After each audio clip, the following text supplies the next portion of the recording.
Muchas gracias por la invitación, a la orden. Siempre he querido conversar contigo de una manera más distante de lo que significa la fauna política, ¿no? Y todo esto este circo que cada 5 años se presentan en torno a las elecciones. Sí. ¿Cómo estás viendo el desarrollo de estas elecciones? A ojo de buen cubero. Sí.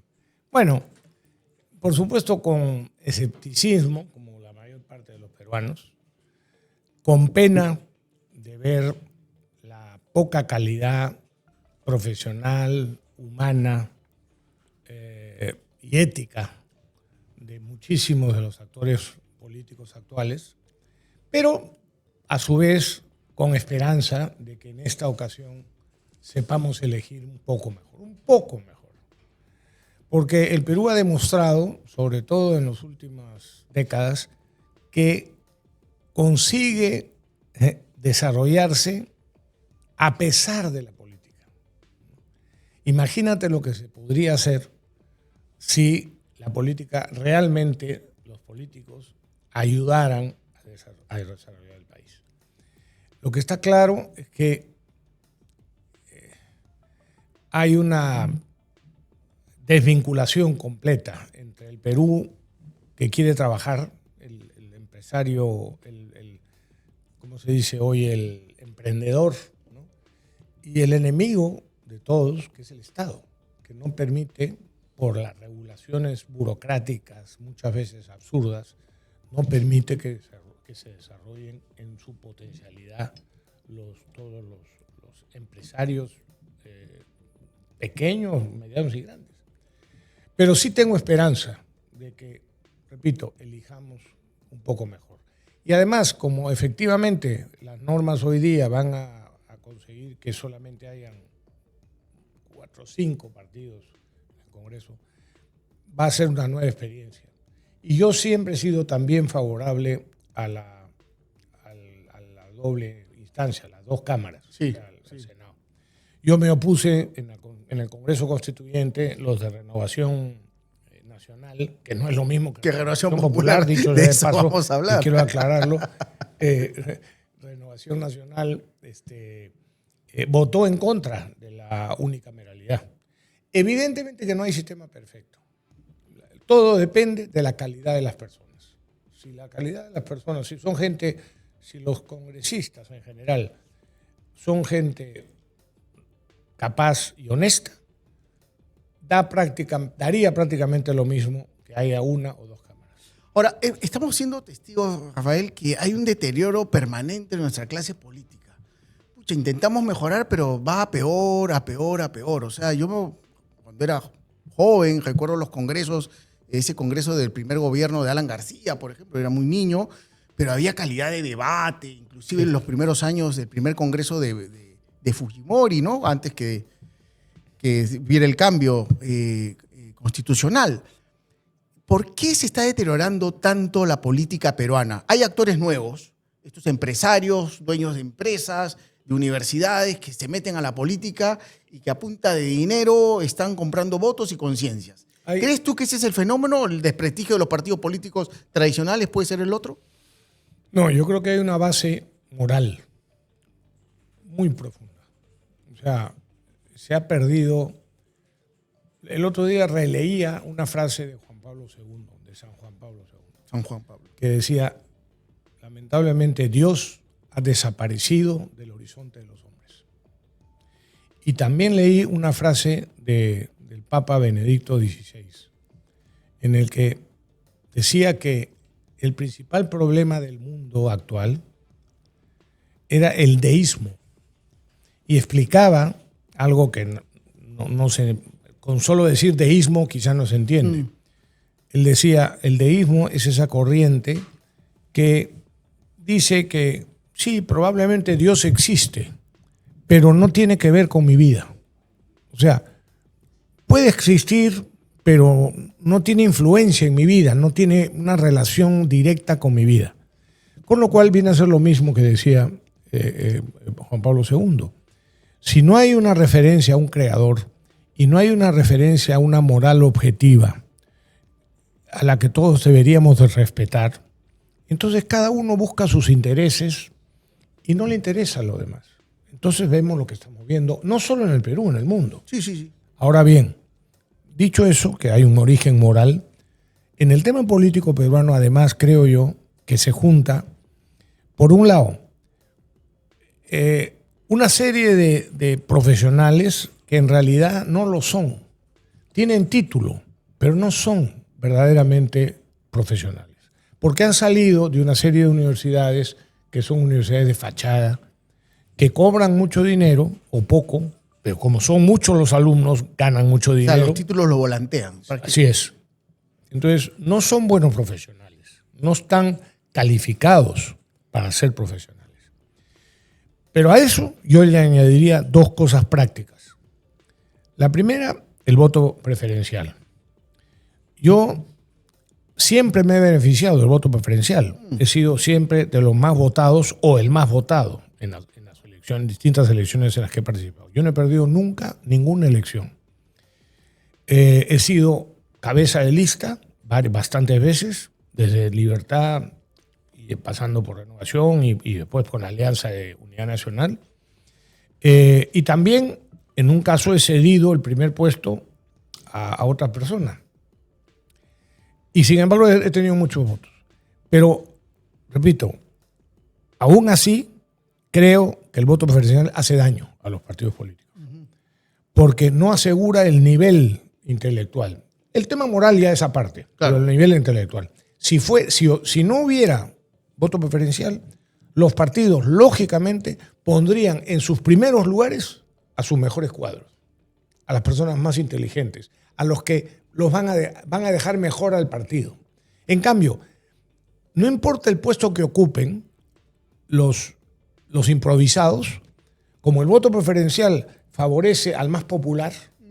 Entonces, por ejemplo, en las provincias, muchas veces, y yo recuerdo un partido político concreto, diré el de Popi Olivera, el FIM, que acostumbraba a invitar de candidatos a los periodistas de distintos lugares. Sí, me acuerdo, sí. Claro, muchos eran elegidos porque eran gente conocida por la ciudadanía. Claro. Entonces era fácil que votaran por ellos. Pero que, sin embargo, muchos de ellos, no digo todos, pero muchos de ellos no tenían la capacidad intelectual para hacer un buen trabajo parlamentario y muchos de ellos tampoco tenían la moral que se requiere tener, la ética que se requiere. Así que esas cosas también ayudan, ha perjudicado.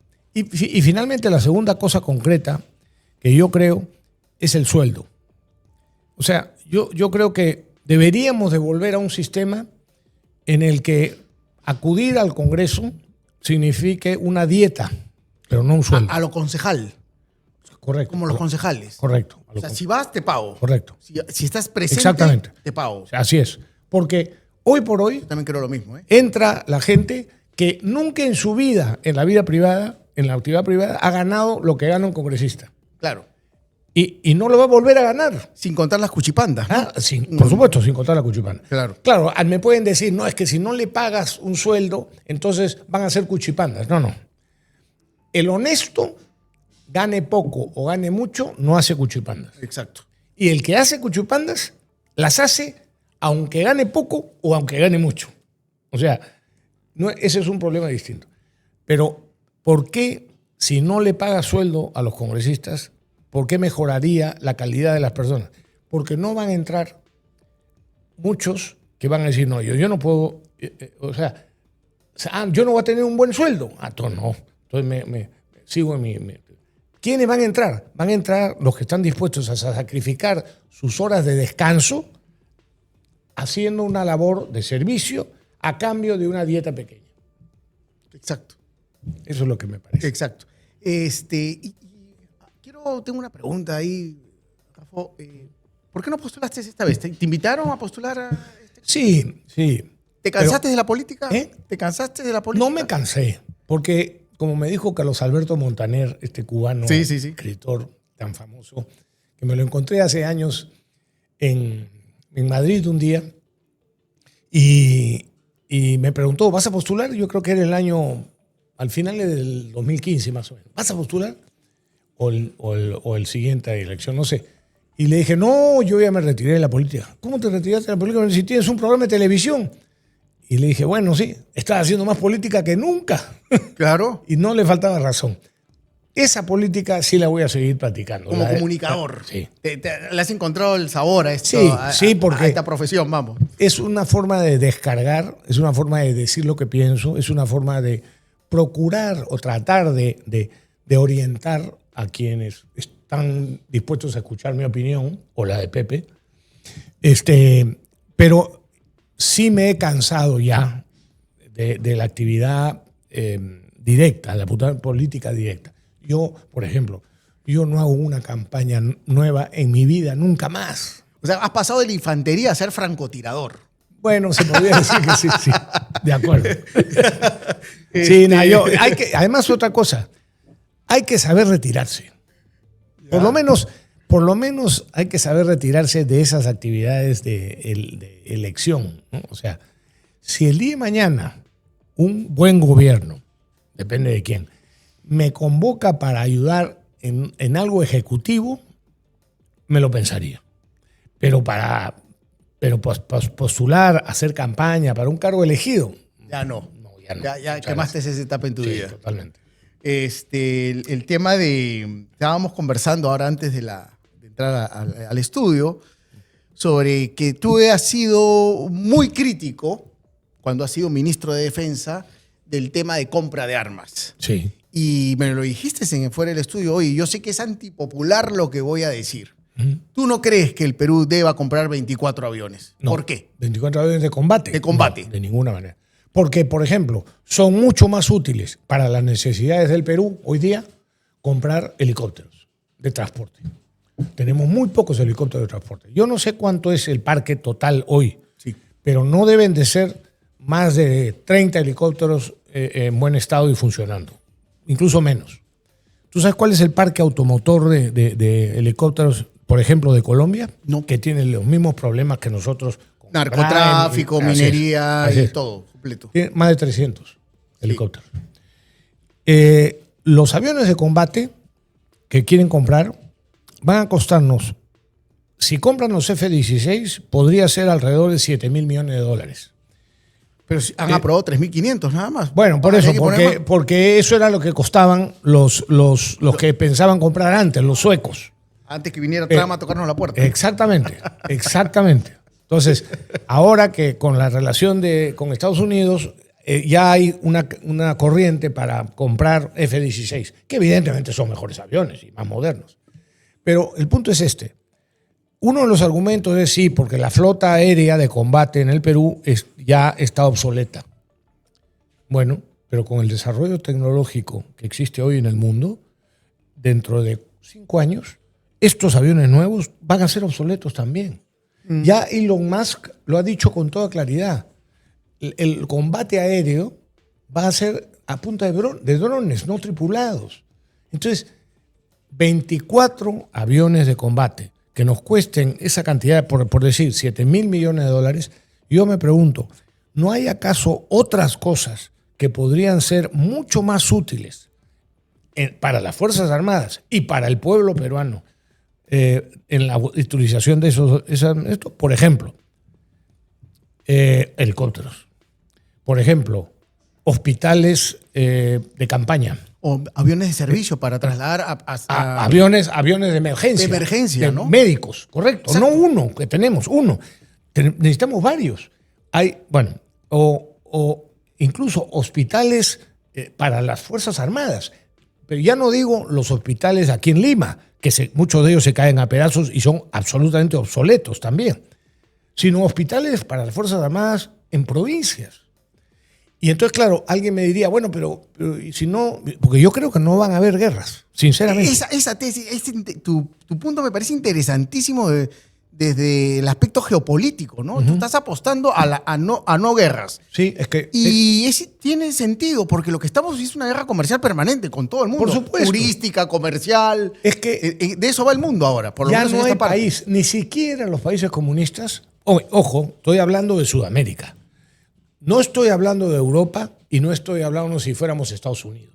Si fuéramos Estados Unidos, que es una especie de garante de la libertad, por lo menos así se ven, o una especie de policía del mundo, yo no opinaría como estoy opinando, porque es la realidad de la tarea, entre comillas, o de las responsabilidades de Estados Unidos en el mundo son muy diferentes a las de Perú. O sea que, repito, estoy hablando del Perú y de Sudamérica. En Sudamérica, yo no creo que vaya a haber una guerra externa entre los países, entre nosotros.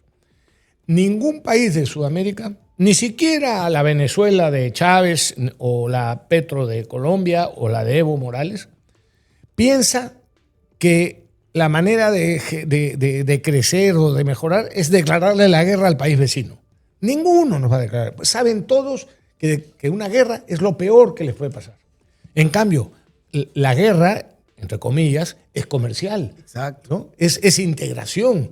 Los chilenos, por ejemplo, tienen miles de millones invertidos aquí. Una vez, yo cuando era ministro de Producción, antes de ser ministro de Defensa, recuerdo que me invitaron al CAEN. Y bueno, a hacer una exposición sobre el gobierno. Lo hice y al final las preguntas, me dice un coronel, se levantó y me dijo, con todo respeto, ministro, yo quería hacerle una pregunta. Mire, hoy día Chile tiene invertidos, inversión directa en el Perú, más o menos 2.000 millones de dólares. Y el Perú tiene, en cambio, invertidos en Chile, directamente, unos 500 o menos de 500 millones de dólares. La pregunta es, ¿qué va a hacer usted y el gobierno para cambiar esa situación? Y le dije, mire, coronel, mi respuesta lo va a escandalizar. Le advierto, lo va a escandalizar. Pero después le voy a explicar. Y mi respuesta es esta. Las inversiones directas de Chile en el Perú todavía no llegan, en ese momento, a 2.000 millones. Y es una pena. Y las de Perú, efectivamente, son más o menos 500 en Chile. Pero yo lo que pretendo es que esa distancia en todo caso se incremente. Se puso así como diciendo, le dije que le iba a escandalizar mi respuesta, ahora le explico. Claro. Yo soy ministro del Perú. Yo tengo que preocuparme de generar puestos de trabajo en el Perú, de generar inversión en el Perú, de hacer que vengan empresas al Perú, que los chilenos se preocupen de atraer las inversiones peruanas, de los pocos millonarios que hay en el Perú, que les sobre el dinero y que pueden darse el lujo de invertir en otros países. Pero esa es labor de los ministros chilenos. Los peruanos tenemos que generar riqueza, impuestos y puestos de trabajo aquí. En el Así Perú. que chilenos, chinos, americanos, colombianos, me da lo mismo. Lo que quiero es que se sometan a las reglas y que produzcan eso en el Perú. Entonces, claro, ya, bueno, el auditorio me aplaudió. Se dio cuenta y le dije, hay que cambiar el chip, coronel, hay que cambiar el chip. No es un problema de enemistades, al contrario. Hoy por hoy, los países saben que el arma principal de desarrollo es el conocimiento, no las tierras, no la extensión de terreno. Así es. Entonces, la tecnología, ¿no? La Lo que va a tecnología. definir, Así es. Es lo que va a definir. Así es. Hemos perdido tiempo valioso porque el último gobierno chileno ha sido Sí, patético. Pues, patético. Pero llegó Katz, Ah. que lo debes conocer tú. No lo conozco personalmente, pero Más o menos sí, entiendes claro, por sé dónde quién es, va a ir por supuesto. y que Chile se va a poner súper, hiper competitivo. Totalmente. Si elegimos mal, vamos a tener una competencia supuesto. muy dura Muy con fuerte. Chile. Sí, sí. La tiene clara José Antonio Katz, la tiene clara. ¿Tú Yo cómo ves ese totalmente. tema? ¿Cómo ves el tema de Bueno, Chile? yo sí creo que efectivamente, si nos dormimos, como tú dices, Chile nuevamente empieza a sacarnos ventaja. Sigue con ventaja Pero Chile. la hemos acortado, estamos Mucho, ahí, le ¿no? hemos acortado. Y Estamos ahí. el otro día escuchaba un video de una chilena, antropóloga, me parece que es, o socióloga, que había estado estudiando qué estaba haciendo Perú. Y la verdad que decía, es envidia la que debemos de tener los chilenos respecto a los peruanos. Porque en el tema de infraestructura, claro, hablaba en concreto de la actividad portuaria, ¿no? Que es de para nosotros y muy importante para Chile. Y la situación nuestra, digamos, geopolítica de Chancay y de Callao, pues es una ventaja enorme sobre Chile. Pero hablaba de, nuestras reservas naturales, de todo tipo de cosas, de oro, de cobre, de zinc, zinc también, de litio, de gas, ¿no? Ahora que estamos en la emergencia esta, porque no se hacen bien las cosas. Pero bueno, y entonces decía, ¿no? El Perú puede salir adelante y sacarnos más ventaja. Entonces, condiciones hay. lo que nos falta, lo que nos va a faltar es justamente calidad en los gobiernos. Por eso, claro, tú ves a un señor Kast que es muy sólido, muy sólido. Está bien parado en la cancha, como diría. Totalmente. Claro. Y los chilenos lo saben.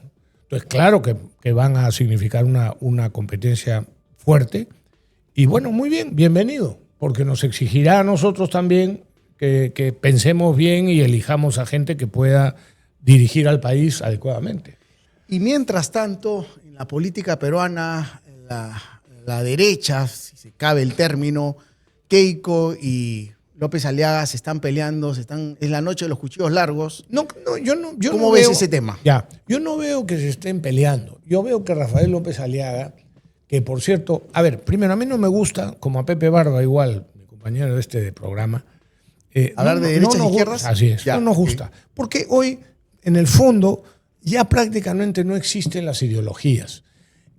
La diferencia es más economía de mercado, menos economía de mercado, más intervención del gobierno. ¿Cómo lo defines? ¿Globalistas, no globalistas? También, eso es otra diferencia, ¿no? También. Yo creo en que el globalismo es dañino para el mundo. Yo defiendo la soberanía de los países. Sí. Por supuesto, defiendo la economía de mercado. Por supuesto, defiendo la libertad económica. Defiendo las condiciones que hemos puesto en la Constitución. Y digo hemos porque participé para asegurar, por ejemplo, la autonomía del Banco Central de la Reserva. Tú has sido director del Banco Central de la Reserva. O sea, tú conoces el fenómeno bueno, positivo del Banco Central. Lo principal no es tanto la autonomía que ya figuraba en la Constitución del 79, sino la realidad. La prohibición de financiar al gobierno. Eso es buenísimo. ¿No? O sea, entonces ya no cabe que se genere inflación. Pero bueno, decía que se me ha ido la idea. Derechas, izquierdas, entonces, Keiko. Ok, pero para entendernos, si por derecha se entiende esto que yo acabo de decir, economía de mercado, libertad, apoyo subsidiario a las personas, apoyo a los emprendedores, menos burocracia, reforma a la administración pública, etc. El señor Rafael López Aliaga para mí no es un hombre de derecha, es un populista.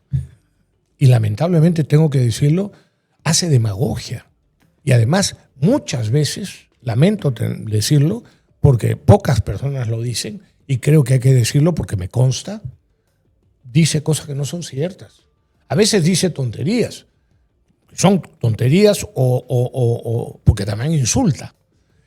Pero afirma falsedades. Él se autodefine como social cristiano. Lo he pues. escuchado.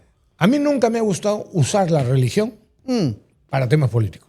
Yo soy creyente, por supuesto creo en las normas morales objetivas de la religión católica. ¿Eres católico practicante? Sí, señor, soy practicante. Pero no me gusta meter la religión en el tema político. No me gusta el mundano.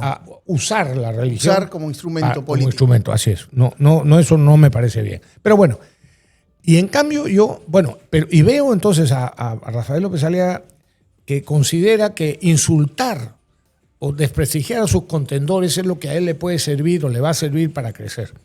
Entre ellos, insultar o atacar a Keiko. Yo no veo a Keiko que haya estado atacando a Rafael. Lo que Keiko ha hecho en un par de ocasiones es responderle, pero responderle no con insulto, sino responderle diciendo, señor, por ejemplo, Rafael le dijo que era una corrupta amiga de que el programa de gobierno se lo había hecho Montesinos. Montesinos, y que porque dijo, ella no tiene una capacidad intelectual como para hacer un programa de gobierno, o sea, llamándola bruta. Entonces, eso es, en fin. Y Keiko lo único que ha contestado es una cosa sencilla, señor Rafael, señor López Aliaga, ya no recuerdo la respuesta. Entonces, no es que se estén, y por otro lado, a los que se escandalizan que se ataca o se critica a los que se llaman así, o a los que llaman de derecha. Repito, lo que hay es que ver la calidad de las personas. No se trata de que un candidato caiga simpático. Sí, ayuda mucho, por supuesto que ayuda mucho. Pero más allá de eso, de lo que se trata es de reconocer ¿quién puede ser un líder que aglutine, que fomente, exactamente, que fomente la unidad y que tenga una proyección no idealista? Ahí está, por ejemplo, Rafael hablando de que hay que, uno de los principales puntos que está ofreciendo, vamos a transferir la capital de Lima a Junín, por el amor de Dios. ¿Tú te imaginas lo que significaría ese asunto? Una obra con el problema de claro, y con la carretera central como está. No, hay cosas más importantes. En 5 años de gobierno, ¿no? No, es imposible. Por eso. En fin, a ver, una vez más, yo no le doy bola a los enfrentamientos, porque me parece que son anecdóticos, sino más bien trato de hacer ver las ventajas o desventajas de elegir a unos o a otros. Ese es el escenario de este lado de la mesa, por así decirlo, Keiko, López Aliaga, pero del otro lado de la mesa también estamos haciendo movimientos, ¿no? Sí. Vemos cómo esta trinchera, que es la República, donde están todos los progres del Perú, están aupando a Jorge Nieto, que es su nuevo ídolo. Totalmente. Quisieran que él estuviera en el lugar de López Chau, sí, ¿no? Y van a hacer lo imposible para que él sea el que pasa a segunda vuelta, ¿no? Ya se dieron ¿Cómo cuenta, ves ese tema? Claro, bueno, es que es evidente, ya se dieron cuenta, y concretamente en la República se han dado cuenta, y en otros medios afines, digamos, más chicos, lo que fuera, pero o menos evidentes, ¿no? Pero se han dado cuenta que López Chau no, ya tiene su techo, ¿no? Entonces, y además, es muy posible que el Tribunal Constitucional declare el habeas corpus a favor de Cerrón. No porque pues ya se están burlando o despreciando al tribunal, diciendo, bueno, ¿no?, son irresponsables. No. El tribunal puede no gustarnos una decisión, pero yo sí creo que este Tribunal Constitucional, el actual, en general, en líneas generales, piensa las cosas y las decide con el mejor criterio jurídico. Entonces yo creo que efectivamente, más allá de ninguna simpatía por Cerrón, por supuesto, creo que Cerrón tiene razón en lo que ha planteado. Con lo cual es posible que se lo dé. Entonces, claro, ahí están preocupados, porque si Cerrón puede participar, le va a quitar más votos a López Chau, ¿no? Y entonces dicen, bueno, ¿qué hacemos? Reemplacémoslo con Nieto. Claro, es un poco lo que deben estar pensando, ¿no? El mundo ideal de ellos es que Keiko sea la representante de este lado y cualquier otro de otros, así es. Y ese Jorge Nieto sería lo máximo. Ahora, yo te digo, yo converso mucho con mi hija, tengo una hija veinteañera, y me dice, papá, primero me hablaba de Grosso por el TikTok, y después últimamente me ha salido Jorge Nieto, me dicen que Jorge Nieto. Y digo, están moviéndose en redes. Este mundo del streaming, de las redes, está teniendo un peso específico con los jóvenes. Por supuesto. ¿Cómo ves desde campaña? La elección de Obama, las redes sociales empezaron a ser fundamentales en las elecciones generales o elecciones presidenciales en todo el mundo. Por supuesto en Estados Unidos, pero también en Latinoamérica y en concreto en el Perú. En la elección pasada ya tuvieron su peso enorme. Hoy por hoy, yo diría que tienen el 80% del peso para llegar a la gente, ¿no? Y es muy importante porque además se pasa la voz, toda la gente joven, sobre todo la gente joven, que además tiene el riesgo de que no conoce la historia real, la historia real de los últimos años del Perú. Porque se lee casi nada, prácticamente porque nada. Lee casi nada, y porque lo poco que ha leído o por lo poco que ha escuchado le han tergiversado la historia en muchas cosas. O sea, para la gente joven, y sobre todo por decirte, lo que consiguen lugares como el de la memoria, el Museo de la Memoria, que tú llevan a colegios, a niños, y salen, claro, con la idea de que lo que hubo en el Perú fue una especie de guerra. Romántica. Sí, de un lado. Sí. Que hubo un enfrentamiento, una guerra entre dos facciones. Por un lado, los terroristas, y por otro lado, las Fuerzas Armadas. Y que los perjudicados fuimos el pueblo inocente que no tenía nada que ver con el conflicto. Y esa visión es completamente injusta y absolutamente falsa.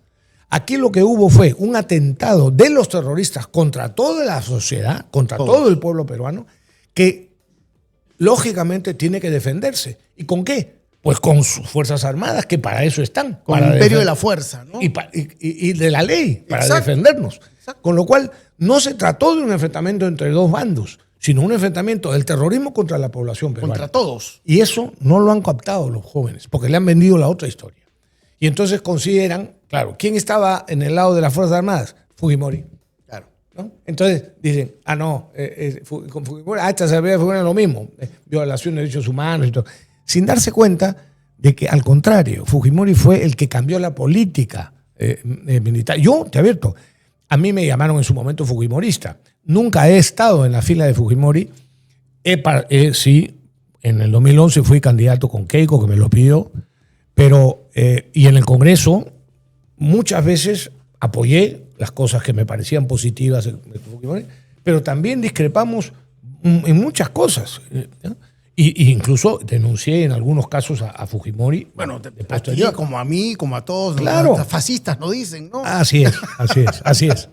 Pero fue Fujimori el que cambió la política contraterrorista. Totalmente de acuerdo Que con al final, junto con las otras cosas que hizo positivamente con el tema de la inflación, las reformas económicas, etcétera, nos devolvió el país viable. Un país que estaba, en fin.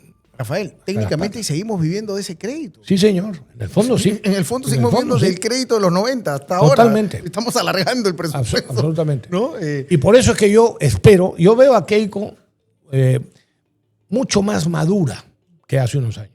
Yo veo a Keiko hoy una mujer, digamos, golpeada muy fuerte por la vida, y eso siempre marca y te ayuda para el sentido común que mencionabas tú antes, para la firmeza en sus decisiones, para pensar en el futuro mejor. Y entonces yo la veo hoy como mucho mejor preparada que en otras ocasiones. Y el otro día comentaba con Juan Allen a Lula, Sí. que no es de mi simpatía, pero Sí. Lula ganó a la cuarta vez.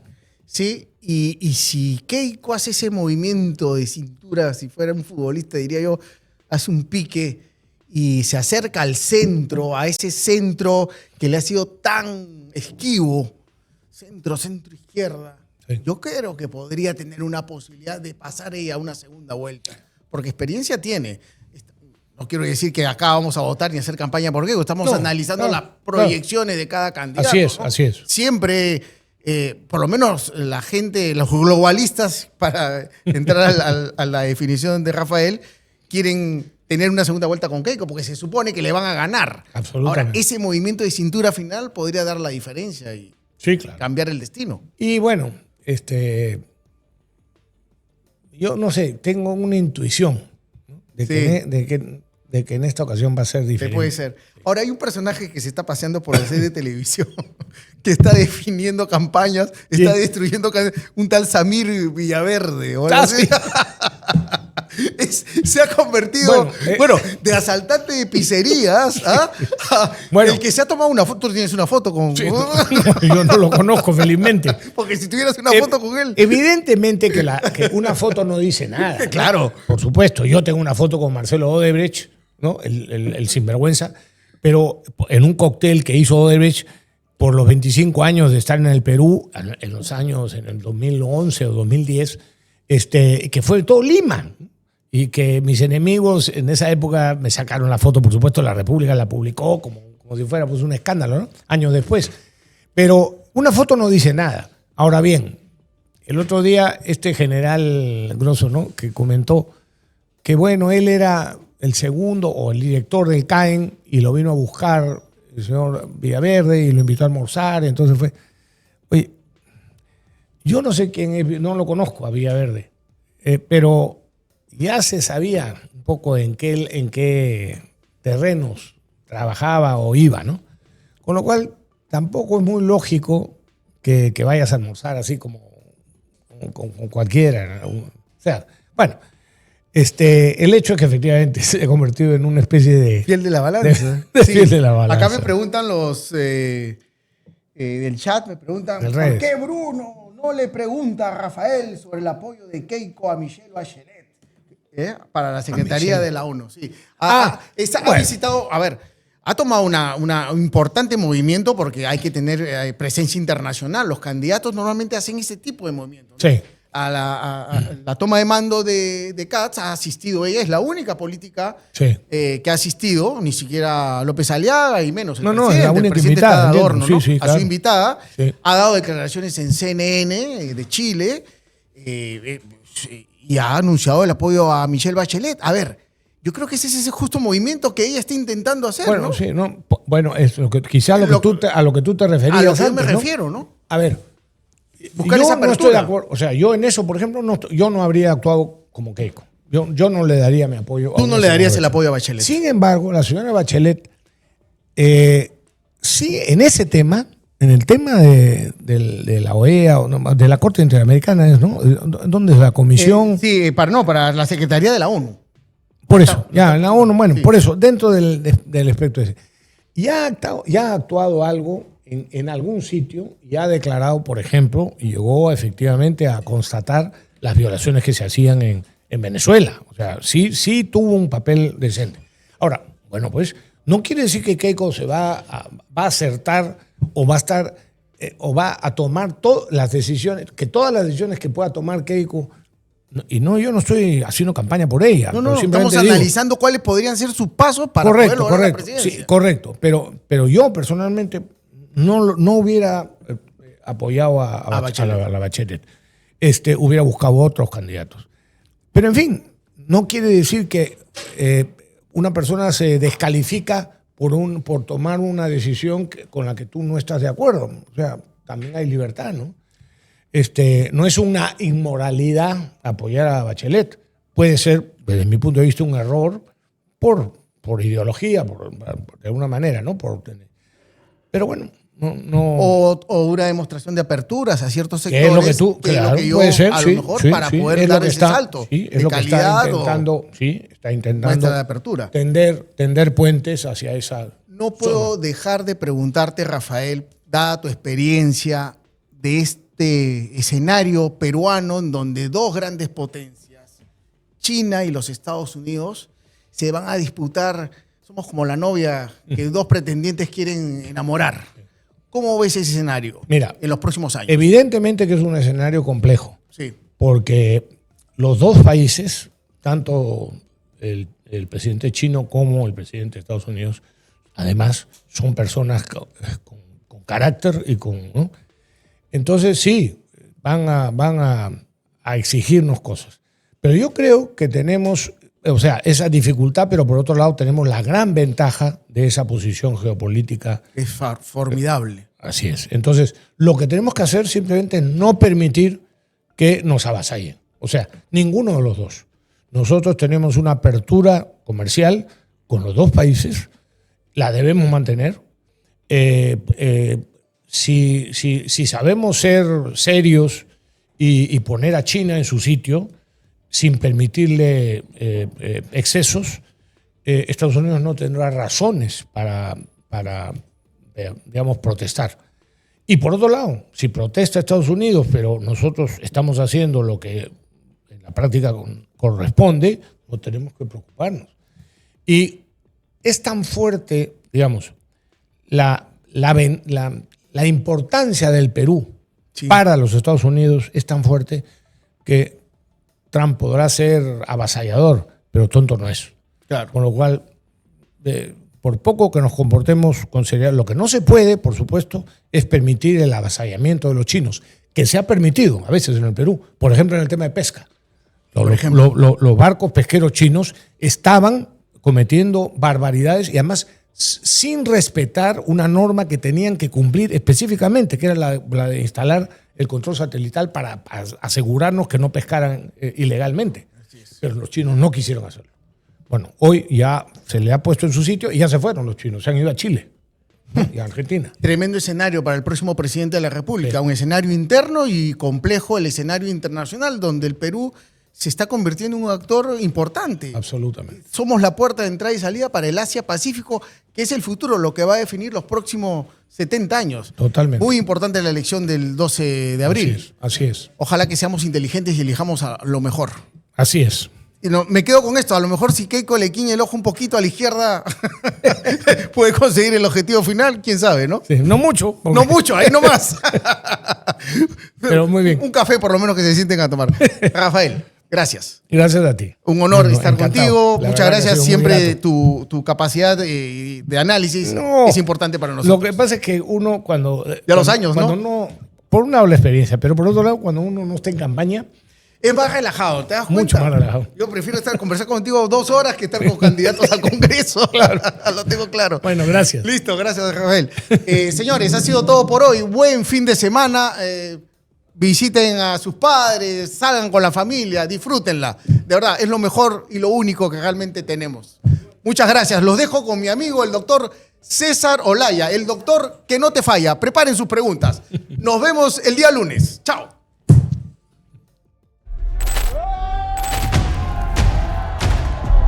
He explorado los devaneos del sudeste asiático. He sentido el pulso de la América hispana.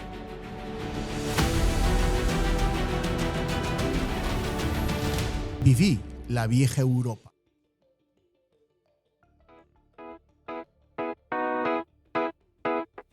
Lo que tu cuerpo esconde, doctor Olaya, esconde preguntas de salud que nadie responde. Doctor Olaya te dice lo que corresponde. Cuando la duda te confunde, la información médica se difunde. Lo que tu cuerpo no entiende, doctor Olaya no atiende.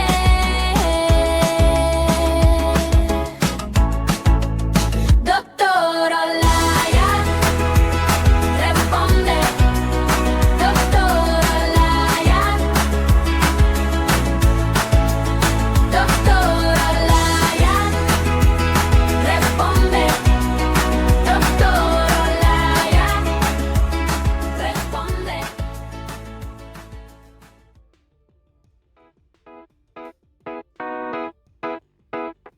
Lo que tu cuerpo esconde, doctor Olaya, esconde preguntas de salud que nadie responde. Doctor Olaya te dice lo que corresponde. Cuando la duda te confunde, la información médica se difunde. Lo que tu cuerpo no entiende, doctor Olaya no atiende.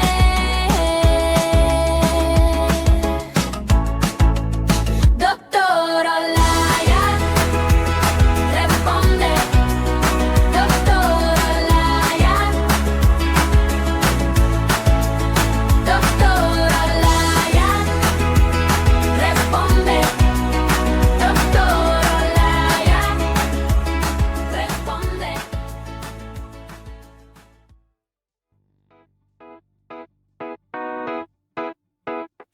Lo que tu cuerpo esconde, doctor Olaya, esconde preguntas de salud que nadie responde. Doctor Olaya te dice lo que corresponde. Cuando la duda te confunde, la información médica se difunde. Lo que tu cuerpo no entiende, doctor Olaya no atiende. Hola, Doctor Olaya responde. Doctor Olaya. Doctor Olaya responde. Doctor Olaya responde. ¿cómo están, amigos? Buenas tardes, 12 en punto del día. Estamos en Doctor Olaya Responde. Que tu cuerpo Un día muy esconde, temprano ha empezado doctor Fabricio Olaya. Cajarillo. Bueno, después de anoche Esconde del preguntas de del salud Rincón que del Box, nadie estuvo responde. bastante interesante. ¿No saben de qué se trata? Busquen en Resurge TV lo que tuvieron, la discusión, ¿no? La exposición de sus posiciones y posturas entre Bruno de Ayala y Miklos Lucas, que tuve la oportunidad ayer inclusive de saludar a Miklos. Y anoche también en Resurge TV estuvo el señor Samir Villaverde. ¡Wow! La verdad que Resurge TV, como siempre, dando la hora. Además, en las plataformas de Doctor Olaya, ya sabes, comparte este video en la plataforma que estés y gracias por seguirnos.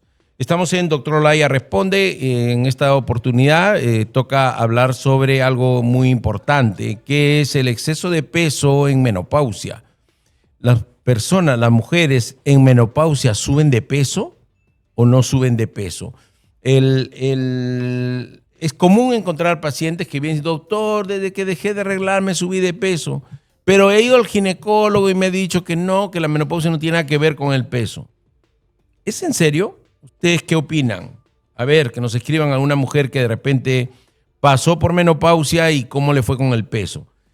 Hay una gran mayoría de pacientes que evidentemente sí hay un cambio en su peso y hay una subida de peso, y eso por temas hormonales y de metabolismo.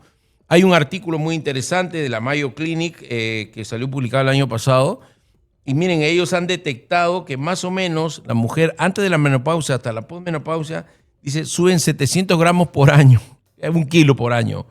Entonces más o menos son 4, yo lo que he visto en la práctica son 4 a 6 kilos en la época de menopausia. Pero si ya sabemos que en la menopausia tiendes a subir de peso por temas hormonales, la hormona femenina te ayuda, no solamente al tema del peso, sino tu metabolismo, además en la piel. Hoy día tuve una paciente hace un rato que me dijo, creo que está en 74, yo le he recomendado prudentemente 69, y el esposo me dice, pero mi esposa quiere pesar 60. Le digo, mire señora, usted ya está en menopausia, ya no menstrua, en fin. Entonces, no le conviene bajar demasiado. Y me dice, doctor, pero yo quiero, el Mounjaro me está yendo excelente. Dicho sea de paso, ya tenemos Mounjaro de 2.5 y 5 en nuestra farmacia, solo con receta médica. Me dice, doctor, pero yo quiero bajar y el Mounjaro me está ayudando mucho. Ok, mire señora, a mí me conviene si quiere 50 kilos, pero hay que ser honesto con el paciente. ¿Va a ser prudente que baje tanto? Le digo, mire, cuando usted baje menos de 69, la gente no le va a decir, pongámosle nombre, ¿no? Juana, oye, Juana, qué bien te ves, si no, ¿qué tienes? ¿Estás enferma? Empieza a caerse la piel. ¿Por qué? Porque la hormona femenina le da elasticidad a la piel en la mujer, la hormona femenina. Entonces, la baja de peso grande, ¿qué va a producir? Que la piel se caiga. Que la piel se caiga. Entonces, hay caída, sobre todo en el rostro. También, obviamente, en otras partes del cuerpo, que ya entenderán a lo que me refiero. Pero para evitar eso, yo no recomiendo bajar demasiado. Hay casos que vienen a veces el paciente me dice, doctor, tengo problemas en el corazón, tengo artrosis de rodilla, tengo condromalacia, tengo hernias en la columna, tengo hígado graso, necesito bajar de peso urgente. Bueno, sí, bájate todo lo que quieras bajar. Ahí lo estético pasa en segundo lugar. Ahí es salud. Entonces, yo creo que eso es algo que hay que considerarlo cuando una persona quiere recibir un tratamiento para mejorar su peso. En el artículo que les decía del Mayo Clinic, sí, pues, habla de que los cambios hormonales en la menopausia incrementan las posibilidades de que las mujeres aumenten de peso, sobre todo en el abdomen. Y efectivamente, las pacientes que entran en menopausia, lo primero que se quejan es, doctor, abdomen, caderas, glúteos, es lo que más sube de peso. ¿Por qué? Porque es un tema hormonal, porque sus hormonas femeninas empiezan a caer. La masa muscular también disminuye, eso sí es normal conforme la edad, no importa si es hombre o mujer. Entonces es algo que deben de ustedes considerarlo y tener mucho cuidado. Las hormonas femeninas tienen muchos efectos. Algunos dirán, entonces hay que darles hormona femenina a las mujeres. No, porque también puede ocasionar el tema del cáncer de endometrio, de mama. Entonces no se recomienda suplementar con hormonas femeninas a las mujeres. Oye, el agua y gluca está más rica. Entonces, yo creo que es importante para ustedes, como damas, que recordar que los cambios hormonales tienen a ser cambios también importantes de peso. Estoy hablando de menopausia, pero a ver, retrocedamos algunos años antes. Una niña que está con sobrepeso u obesidad y empieza su pubertad, tiende a subirse mucho y se le va a hacer más difícil bajar. Por eso yo le digo a veces a las mamás, señora, que no le agarre la pubertad, la primera regla, la pubertad de esos 2 años, que no la coja con exceso de peso, porque después se le va a hacer cada vez más difícil bajar de peso. Entonces, doctor, ¿qué sugiere? No, que bajen de peso antes de la pubertad. antes de la pubertad. Hoy día he visto otro joven de 17 años con 139 kilos.